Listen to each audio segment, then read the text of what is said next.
मंगलवार व्रत कथा। एक समय की बात है, एक ब्राह्मण दंपति प्रेम भाव के साथ रहते थे, लेकिन उनकी कोई संतान न होने के कारण वह दुखी रहते थे।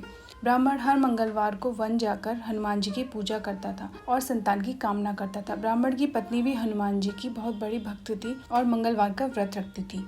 वह हमेशा मंगलवार के दिन हनुमान जी को भोग लगाकर ही भोजन करती थी। एक बार व्रत के दिन ब्राह्मणी भोजन नहीं बना पाई, जिससे हनुमान जी को भोग नहीं लग सका।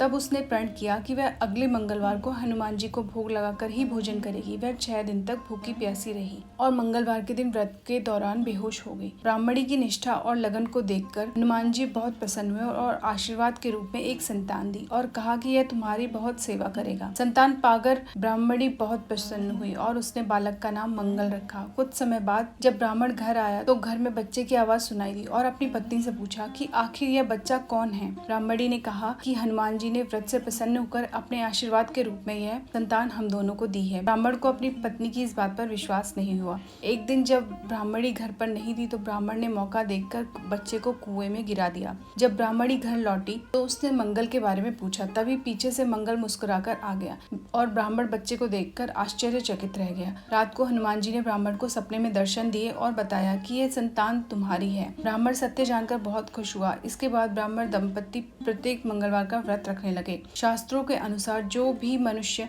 मंगलवार व्रत और कथा पढ़ता या सुनता है, उसे हनुमान जी की विशेष कृपा प्राप्त होती है। उसके सभी कष्ट दूर होते हैं और हनुमान जी की दया के पात्र बनते हैं। बोलो बजरंग बली की जय।